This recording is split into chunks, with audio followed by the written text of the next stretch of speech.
దేశీయ స్టాక్ మార్కెట్లు లాభాలతో ముగిశాయి. అంతర్జాతీయ మార్కెట్ల నుంచి సానుకూల సంకేతాలకు తోడు దేశీయంగా కీలక కంపెనీల షేర్లలో కొనుగోళ్ల జోరుతో సూచీలు పుంజుకున్నాయి. రిలయన్స్, ఇన్ఫోసిస్, హిందుస్థాన్ యూనిలివర్ అలాగే షేర్లను మదుపర్లు అధికంగా కొనుగోలు చేశారు.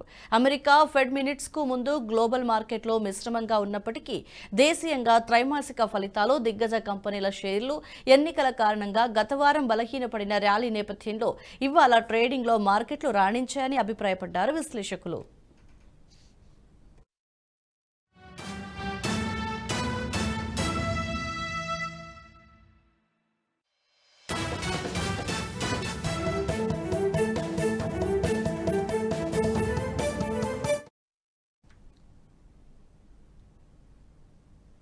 మార్కెట్లు ముగిసే సమయానికి సెన్సెక్స్ 267 పాయింట్లు లాభపడి 74,221 వద్ద ముగిసింది.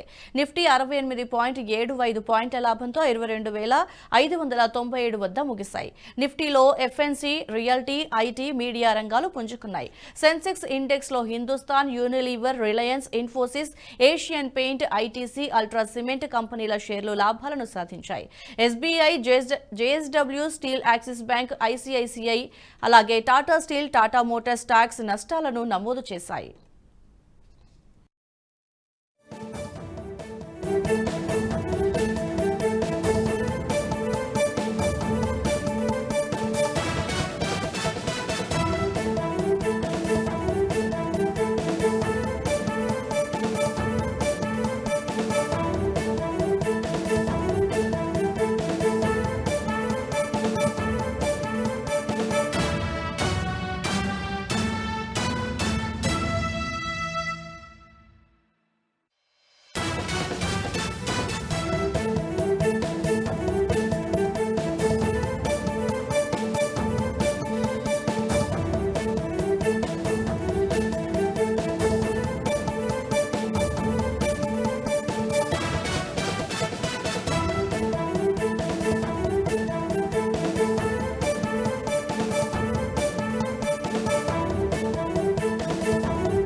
ఈ వీడియో మీకు నచ్చినట్టయితే లైక్ చేయండి, 10 మందికి షేర్ చేయండి. అలాగే కామెంట్ల రూపంలో మీ అభిప్రాయాలను మాతో పంచుకోండి. Nationalist hub group of channels ను సబ్స్క్రైబ్ చేసుకుని తెలుగునాట జాతీయవాద జర్నలిజాన్ని ప్రోత్సహించండి. ఈ వీడియో కింద ఉన్న బెల్ ఐకాన్ పై క్లిక్ చేయడం మర్చిపోవద్దు.